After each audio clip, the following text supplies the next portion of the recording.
एक था वंश, जैसा नाम वैसा रूप। अकल में भी उसका मुकाबला कोई नहीं कर सकता था। एक दिन उसने घर के बाहर बड़े बड़े अक्षरों में लिखा, यहाँ अकल बिकती है। उसका घर बीच बाजार में था। हर आने जाने वाला वहाँ से जरूर गुजरता था। हर कोई बोर्ड देखता, हंसना और आगे बढ़ जाता। वंश को विश्वास था कि उसकी दुकान एक दिन जरूर चलेगी। एक दिन एक अमीर महाजन का बेटा वहाँ से गुजरा। दुकान देखकर उससे रहा नहीं गया। उसने अंदर जाकर वंश से पूछा, यहाँ कैसी अकल मिलती है और उसकी कीमत क्या है।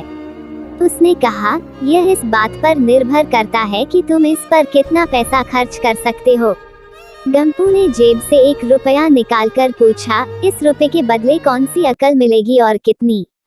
भाई, 1 रुपए की अकल से तुम 1 लाख रुपया बचा सकते हो। गंपू ने 1 रुपया दे दिया। बदले में वंश ने एक कागज पर लिख कर दिया, जहाँ 2 आदमी लड़ झगड़ रहे हों, वहाँ खड़े रहना बेवकूफी है। गंपू घर पहुंचा और उसने अपने पिता को कागज दिखाया। कंजूस पिता ने कागज पढ़ा तो वह गुस्से से आग बबूला हो गया। गंपू को कोसते हुए वह पहुंचा अकल की दुकान। कागज की पर्ची वंश के सामने फेंकते हुए चिल्लाया, वो रुपया लौटा दो जो मेरे बेटे ने तुम्हें दिया था। वंश ने कहा, ठीक है, लौटा देता हूँ, लेकिन शर्त यह है कि तुम्हारा बेटा मेरी सलाह पर कभी अमल नहीं करेगा। कंजूस महाजन के वादा करने पर वंश ने रुपया वापस कर दिया। उस नगर के राजा की 2 रानियां थीं। एक दिन राजा अपनी रानियों के साथ जौहरी बाजार से गुजरा। दोनों रानियों को हीरों का एक हार पसंद आ गया। दोनों ने सोचा, महल पहुंचकर अपनी दासी को भेजकर हार मंगवा लेंगी। संयोग से दोनों दासियां एक ही समय पर हार लेने पहुंची। बड़ी रानी की दासी बोली, मैं बड़ी रानी की सेवा करती हूँ, इसलिए हार मैं लेकर जाऊंगी। दूसरी बोली, पर राजा तो छोटी रानी को ज्यादा प्यार करते हैं, इसलिए हार पर मेरा हक है। गंपू उसी दुकान के पास खड़ा था। उसने दासियों को लड़ते हुए देखा। दोनों दासियों ने कहा, वे अपनी रानियों से शिकायत करेंगी। जब बिना फैसले के वे दोनों जा रही थी तब उन्होंने गंपू को देखा। वे बोली, यहाँ जो कुछ हुआ तुम उसके गवाह रहना। दासियों ने रानी से और रानियों ने राजा से शिकायत की। राजा ने दासियों की खबर ली। दासियों ने कहा, गंपू से पूछ लो, वह वहीं पर मौजूद था। राजा ने कहा, बुलाओ गंपू को गवाही के लिए, कल ही झगड़े का निपटारा होगा। इधर गंपू हैरान, पिता परेशान। आखिर दोनों पहुंचे अकल की दुकान।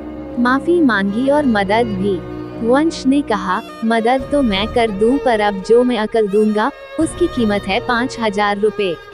मरता क्या न करता। कंजूस पिता के कुर्ते हुए दिए 5000।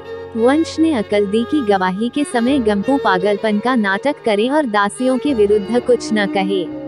अगले दिन गंपू पहुंचा दरबार में। करने लगा पागलों जैसी हरकतें। राजा ने उसे वापस भेज दिया और कहा, पागल की गवाही पर भरोसा नहीं कर सकते। गवाही के अभाव में राजा ने आदेश दिया, दोनों रानी अपनी दासियों को सजा दें, क्योंकि यह पता लगाना बहुत ही मुश्किल है कि झगड़ा किसने शुरू किया। बड़ी रानी तो बड़ी खुश हुई, छोटी को बहुत गुस्सा आया। गंपू को पता चला कि छोटी रानी उससे नाराज हैं, तो वह फिर अपनी सुरक्षा के लिए परेशान हो गया। फिर पहुंचा अकल की दुकान। वंश ने कहा, इस बार अकल की कीमत 10,000 रुपए। पैसे लेकर वंश बोला, एक ही रास्ता है, तुम वो हार खरीदकर छोटी रानी को उपहार में दे दो। गंपू सकते में आ गया। बोला, अरे ऐसा कैसे हो सकता है, उसकी कीमत तो 1 लाख रुपए है। वंश बोला, कहा था ना उस दिन जब तुम पहली बार आए थे कि 1 रुपए की अकल से तुम 1 लाख रुपए बचा सकते हो। इधर गंपू को हार खरीद कर भेंट करना पड़ा, उधर अकल की दुकान चल निकली। कंजूस महाजन सिर पीट कर रह गया। कहानी अच्छी लगे तो दोस्तों लाइक और सब्सक्राइब करना ना भूले।